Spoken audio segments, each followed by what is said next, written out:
and this is Beyond the Tracks podcast.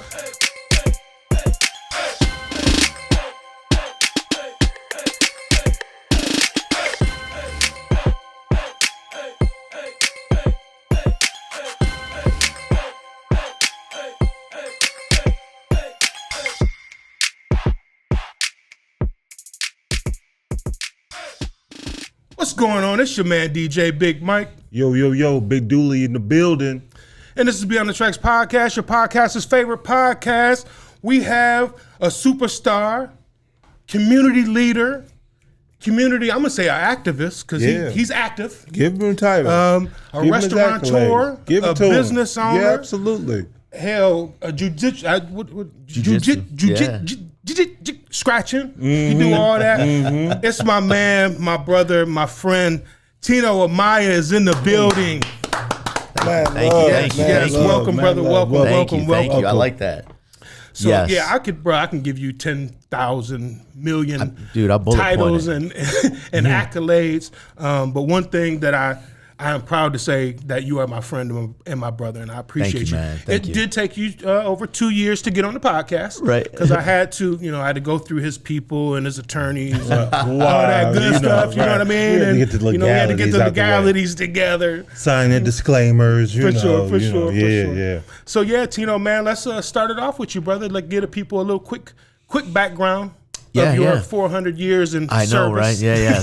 Listen, man, 36 years in the restaurant business. Let me tell you, I know, I'm an old man. Got my start actually in Toledo, small restaurant called Los Amigos. Okay. And shout out to my big brother, Larry, because he just purchased it from my mom's family. And he's getting ready to kind of revamp my grandma's old taco stand. So, yeah. But I started with my great grandma, my mom, all taught me how to cook, and kind of set the path. And then I went to culinary school in Dallas, and then I got a job working for a company that I was traveling the country, opening restaurants. And they said, "How'd you like to go to Michigan?" And I thought, I've got family in Michigan. Why not? Okay. What they didn't tell me was that I was going to Port Huron, Michigan. Oh, I thought you were going to say Monroe. No. I came to Monroe because my parents, when I got to Port Huron, my mom and dad were settling back here in Monroe. My dad was a maquilador, so he was a translator for Ford Motor Company. Oh, nice. And so he was working in Mexico, in Nuevo Laredo, and in Monterrey. And so he would fly back and forth here to Monroe and check parts and then go back and translate to the Mexican engineers what needed to be done. Gotcha. But anyway, so my parents were here, and, I came to visit, and I fell in love with the city. And I was actually in Cape Girardeau, Missouri, opening a restaurant for that company then. Okay. And I told my boss, I said, man, you know what? I think I need to take a break. And he said, where are you going? I said, man, I'm going back to Monroe. And he said, Monroe where? I said, Monroe, Michigan. He said, what the hell's in Monroe, Michigan? Boom. I said, my family's there, man. I had to come back, and I've been here ever since. Yeah, and I love it. That's one thing too, man. Like I always joke with people who are from other places, and then they move to Monroe. I'm like, because I'm born and raised. So yeah. I'm like, yeah, you ain't really from Monroe. Tino, you are from Monroe, sir. Yeah, you know what? Now after 26 you love this city years, more man, than most people who were born and raised here. So you know, and that's a shame, man, because I see the city from such a different lens. You know, sure. I see the, to me, Monroe is like, kind of like you go back in the day when you could like prospect for gold. You know what I'm saying? And so if you prospect the right way, this town is just riddled with gold, nuggets all over the place. Yeah. And it's just a shame that the people that grew up here don't see that, because they were raised with a jaded view of what the community is and can be. Yeah, so true. Yeah, and I feel like, especially with a lot of small cities, at least in the black community, your goal is always to get out. Right. If you grew up, poor, it's to get out, because every other place has better opportunities for you. Right. You know what I'm saying?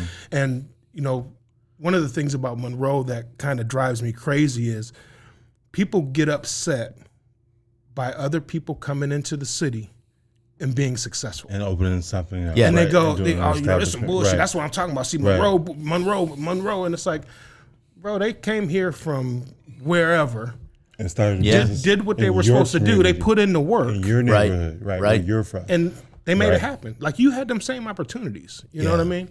And I feel like a lot of times, and I'm sure you probably heard it, well, Tino wouldn't have this if his dad didn't give it to him or such and such. You know what I mean? It's like, oh man, yeah, nobody can say that. My dad was a migrant, man. The only thing my dad could give me was busted knuckles and, right. That's that's the mentality. Yeah, that 100%, 100%. And it's, I want to get into, like I said, about one of the things that you embody that I love so much is collaboration over competition.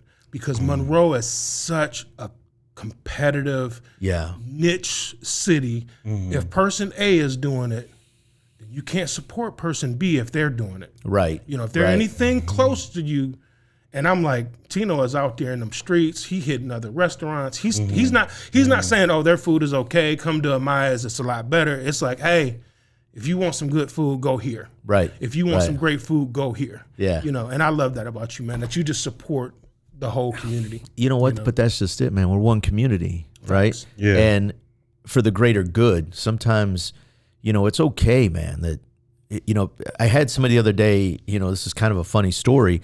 I was at Staples and I was helping this lady with the copier, this older woman with the copy machine. And, and we start chatting and I'm trying to show her how to use it. And, finally she thanks me and she said, well, what's your name? My gosh, you helped me with all this stuff. What's your name? I'm so sorry to take up your time. Still go to Staples, huh? You know what? Listen, man. I'm gonna tell you what. I was there the other day myself. Listen, man. I was trying. Most of my stuff I order online. I ain't gonna lie. Unless I go to. This is the real man of the community right here. Yes, I go to Staples. But so I was helping this lady out, and after she said, "What's your name?" And I said, "Well, I'm Tino Amaya." And I'm not bullshitting. She looked right at me and she goes, and made that stank face. Okay. You know what I mean? Okay. And I said, I'm sorry. I'm like, did I offend you? And she said, no offense, which you already know is going to be offensive. Which is already offensive. Yeah. Right. She said, no offense, but I just don't like your restaurant. And I said, Really? all right. I said, well, what does that have to do with me helping you right now and becoming your friend? And she looked at me and she said, are you serious? I said, why wouldn't I be serious? I said, you don't have to like my restaurant. I mean, guess what? Still say thank you. Yeah. I mean, I'm like, Right. that doesn't mean when I see you the next time I see you, I'll be like, oh, that's that bitch. She didn't like my restaurant. Right. I'm spitting in that bitch. No. Yeah, listen, Not at all. Here's the thing, man. My philosophy is simple. Not everyone is going to like what I do. True. Okay. That's just human nature, right? And we all grew up with different flavors and tastes. If I have to hear one more time, I need to meet this Reyes family that was from here or somewhere. Because if I hear one more time, I grew up next to this family, and this is how their mom did it. Man, listen, I get it, okay? I don't do it that way. Right. It's okay. And furthermore, when there's a restaurant coming into town, I feel as a business owner in this community, it's my job to be the biggest ambassador. That's amazing. The best cheerleader, right? The loudest cheerleader for this community as a whole. So when Atwater Street Taco moved in, people were like, oh man, are you nervous? And I'm like, why would I be nervous? To be honest, that's a compliment to what I do, because they do something completely different from what I do. I've met the family. They've come in and eaten at my place. I go in and eat at their place. I've had business meetings there. It's a beautiful, they created a beautiful space. So why does it have to be, instead of us thinking in terms of this or that, how about we think in terms of just us, right? Because if we start thinking of us, instead of well, it's got to be this or it's got to be that. Why can't it just be all of it? Right. Why do we have to choose? I'm with you. And what's crazy is we don't have that same mentality when it comes to fast food. We can have 400 different pizza places or dispensaries, and nobody's competitive. Nobody's or liquor stores. Or it's but if it's a family-owned business, now it's personal. It's personal. It's like I've had people. Of course, I'm one of your biggest cheerleaders. People like, hey, I don't give a damn what they like to eat, but where should I go to eat? Amaya's. What's he got? Mexican food. Well, is it Tex-Mex or is it this or is it that? I guess that's my question. Yeah. Obviously, it's different from you use your grandmother's recipe, but what do you consider authentic? Is there more than one authentic Mexican? Man, that's a great question. Recipe. Yeah, that's a great question. I don't consider anything authentic. You don't get. Oh, you know, and here's why. Here's why. I was gonna say, break that down. So when I moved here from Laredo, Texas, I had never really had meatloaf. Okay. All right. Okay. Just follow this story with me. So my first wife, her mom made incredible meatloaf. Right, Sandy Stoner, man, she was Norman. She just made that's the one thing she made good. She couldn't cook, but she could make meatloaf. Okay, so meatloaf was her shit. So the first time I had meatloaf with mashed potatoes and corn and the ketchup on top, you know what I'm talking about? Yeah. Oh, that's how. So now we authentic. Oh, yeah. I guess because now we go to this restaurant and I saw meatloaf on the menu and I thought, oh damn. Okay. You know what? I'm gonna see if this meatloaf is as good as Sandy's meatloaf, and it came with gravy. It was completely different. Yep. You know what I mean? Yep. I didn't immediately go, oh, wait a second. Y'all ain't serving authentic meatloaf up in this bitch. That's true. You know what I mean? Right. That's true. Listen, I learned how to make fried chicken. I just had this conversation with this wonderful girl last night who's thinking about opening a Creole restaurant here in Monroe. That's what's up. And yeah, I know, right? That's what I told her. I said, man, you need to come. But anyway, had this great conversation with her about this. I said, I learned how to make my fried chicken in Shreveport, Louisiana. All right. He said Louisiana too. Mm-hmm. Shreveport is not known for fried chicken. All right. Right. Kentucky is. Mm-hmm. Tennessee is. Mobile, Alabama is. But not seafood, crawfish. Yeah. Right. It's gumbo. You know, that's what you think of, right? Jambalaya. But and I still make my fried chicken the same way, and we get rave reviews on it. Nice. But so my question is always to people that talk about authenticity. Yeah. How do you make it authentic, right? Because when you think about Mexican food, I'll give you a brief history. We didn't have domesticated animals until the late 1500s after the conquest. Okay. We are the youngest cuisine to come out with a cookbook. Wow. Asian food's been around for thousands of years. Right. Yeah. Roman food has been around for thousands of years, right? African food has been around for thousands of years, since millennia. I mean, the cradle of birth, right? Mexican food, the first cookbook, and I have a copy of it in my safe. The very first cookbook came out of Mexico in 1889. Okay. So we've only really had organized like cuisine for 200 years, 250 years, right? Yeah, I didn't realize that. Nothing in Mexico, let me say this out loud, nothing in Mexico is authentic to Mexico. It has all been inspired by our flour tortilla came from the Mediterraneans, the Middle Easterners who are trying to make their form of like pita, right? So we ended up with our flour tortilla, along with the Spaniards who brought wheat flour to Mexico. We didn't have wheat flour until the Spanish conquered, right? Right. Yeah, that's deep. So my family, our style, we cook primarily with olive oil. We use capers. We use olives. What type of food does that sound like when you hear it? Lemon? Mediterranean. It's Mediterranean. That's our style, right? Yeah. So we don't use like animal fats in any of our rice or beans. We use olive oil because that's how I was taught to cook. Yeah. I wasn't trying to be trendy. I wasn't trying to be like vegan or vegetarian. Right. But that's our style. This is better for you, so I'm going to use it. Right. So when people have that and they try our food, they're like, wait a minute, this doesn't taste like the lard-laden refried beans. I can't eat a lot of that food because I didn't grow up eating it. Okay. Right. And so it tears me up. Yeah. I don't know how y'all do it. Right. I mean, it's good. Don't get me wrong. Right. I go to Southwest. I'll go to Xochimilco and I'll be like, hey, give me the beans with the cheese because I know it's going to be right. But then then I'm in trouble, man. I gotta get home, or I gotta find a good rest spot. You know what I mean? You got to. But anyway, so those are my thoughts on authenticity. What I consider food is when I talk to people that are, especially in Mexican cuisine, what is it traditional to? Because my food is traditional to what I grew up on. It's traditional to the recipes that, my great-grandmother brought from Matehuala. That's where my family's from, Matehuala, Mexico, that she brought with her. Yeah. You hear that? Did you hear how he pronounced that? I did. That's why I didn't try and do it myself. Right? Because it sounded so smooth the way he said it. Well, my grandpa used to, all the time, that was my grandma's nickname. When he would get mad at her, my great-grandma, because I grew up with my great-grandparents, when he would get mad at her, he would call her Matehuala, and Matehuala. And I realized that was his way of saying, like, you need to go home. You get on my nerves. Try that. Go home. Hey, Matehuala. I don't know what you just called me. So. I'm like, what the hell you call me? Oh, I love it, man. Tino said it means lovely. Right. I'm calling people all out there. Listen, I'll load you up with some words that you can use. Well, Let me tell you. I'm afraid. All right, one more question. Yes. Do you eat at Taco Bell?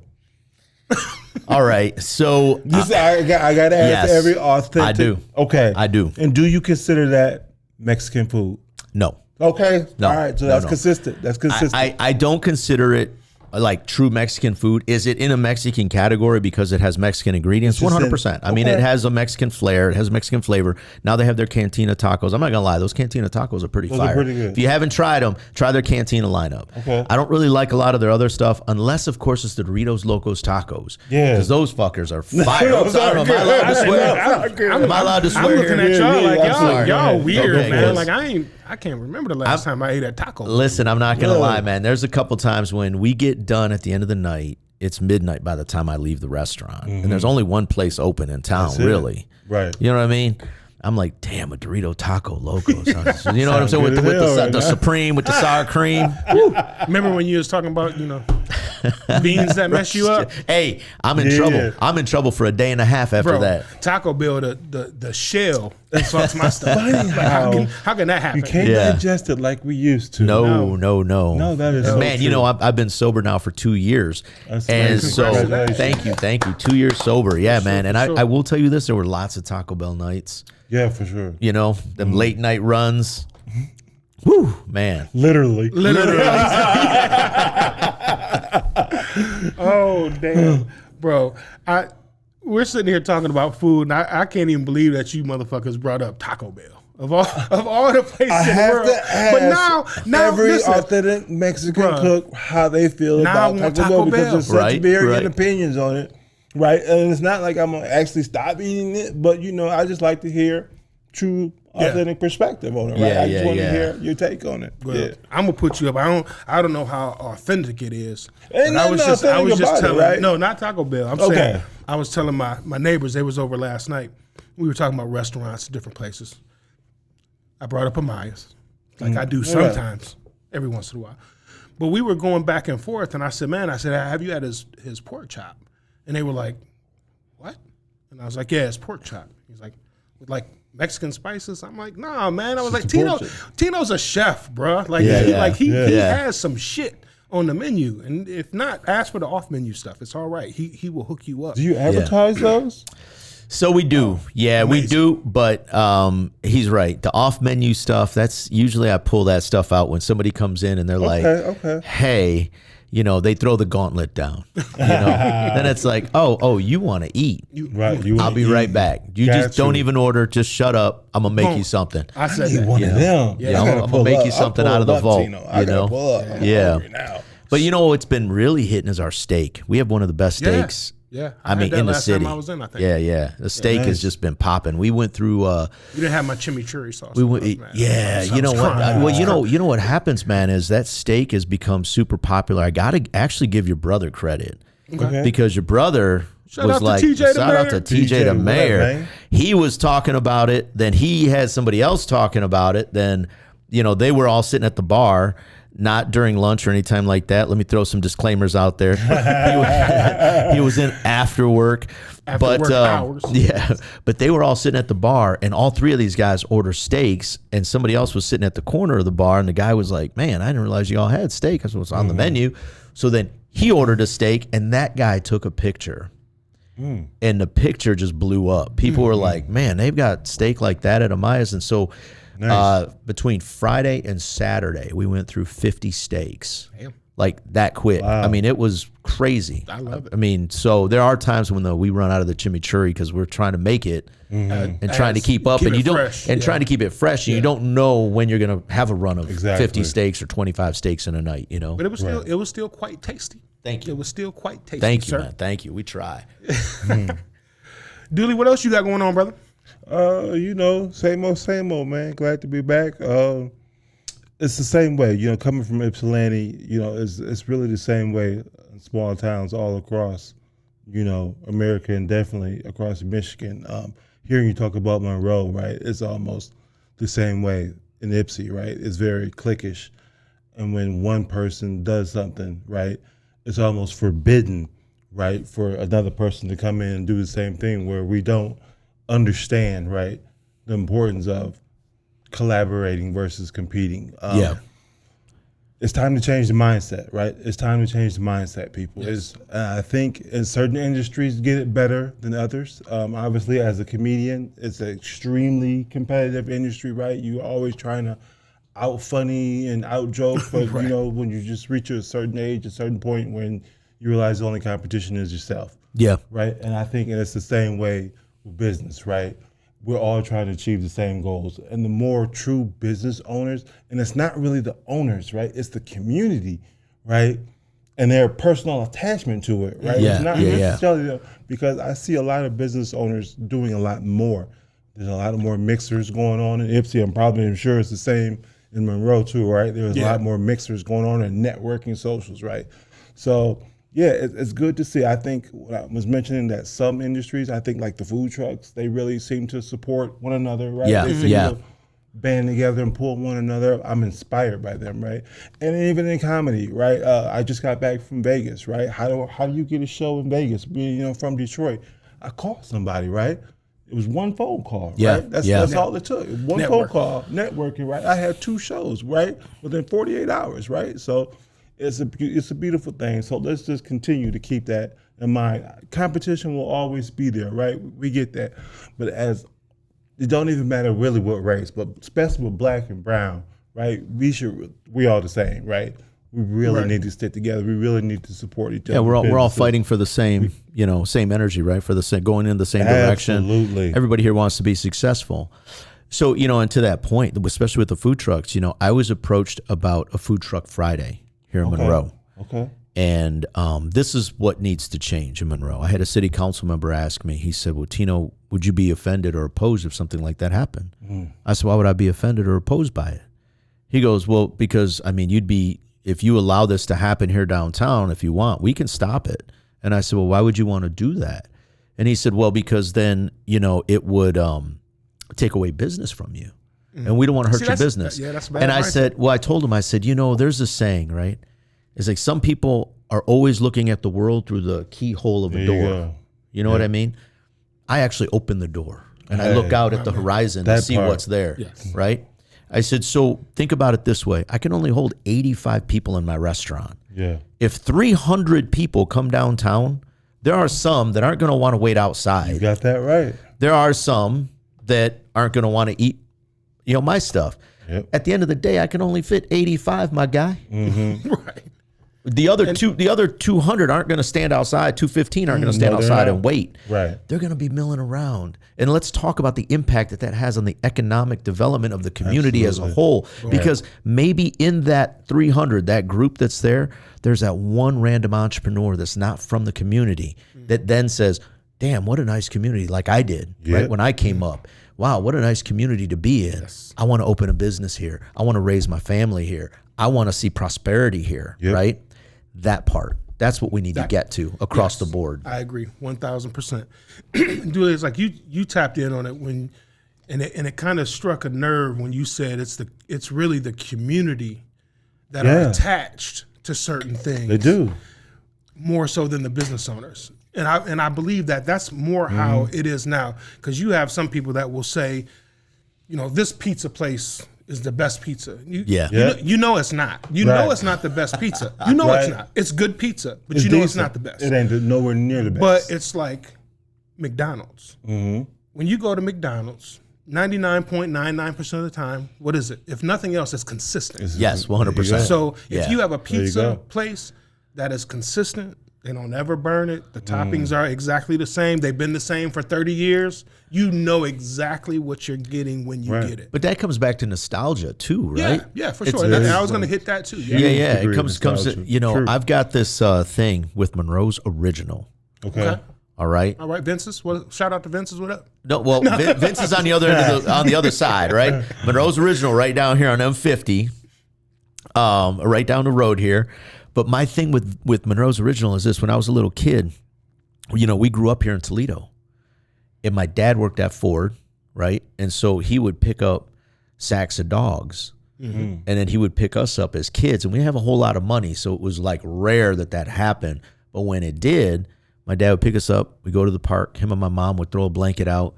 Yeah. You know what I'm saying? Yeah. So when I moved back to Monroe County, I'd completely forgotten about this. Now we're in Texas. I grew up. I go to culinary school. I've traveled. I'm traveling around.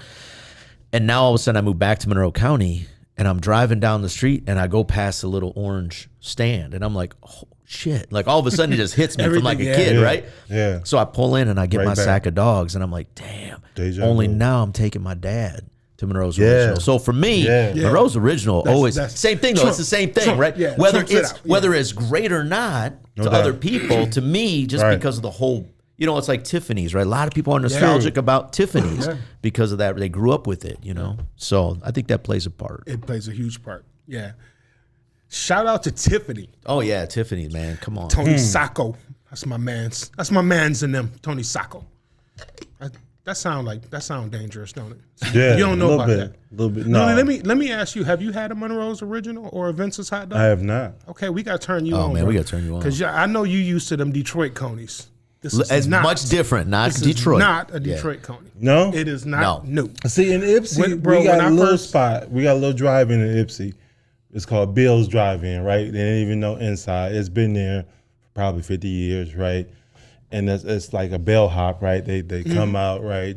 It's always been the same price, right? You can feed the whole family for $20, but it's not big coney dogs. They're like, very little, right? They're small, they're petite, and they get the job done. So, or Leo's, you know what I mean? But it's see, he don't know. No, so I've never had. He don't know. Does he? No, we got to turn him on. I don't even know if I really want to mention. I might just want to surprise you. All I'm gonna tell you, it's not a brown sauce. That's all I'm gonna tell you. no. Okay. It's not a brown sauce. All right. No, it's not. It's not being heavy. Okay. Yeah. That sounds interesting. See, but my favorite time of year is coming up, right? Festival season. Because now all the vendors is coming out. I got a brother, he got a business called Top Dog. And he's normally out there every Saturday for the Michigan games. But obviously I can't wait till fall. And he just makes some amazing dogs. So if you're ever out in the Ipsy or Ann Arbor area or check a festival out, just look out for Top Dog, man. He put some things on a hot dog and some strange combinations and ask for the Big Dooley dog. Don't ask what's on it. Just ask. Just get it. Okay. All right. I like that. So Tino, what else do you have or do you see coming for the community in the future, sir?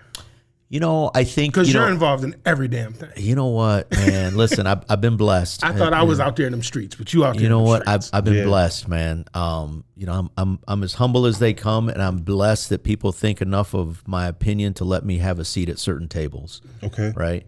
And I don't take it for granted. I don't take it lightly. I mean, I really think that we need a much larger voice here in the community.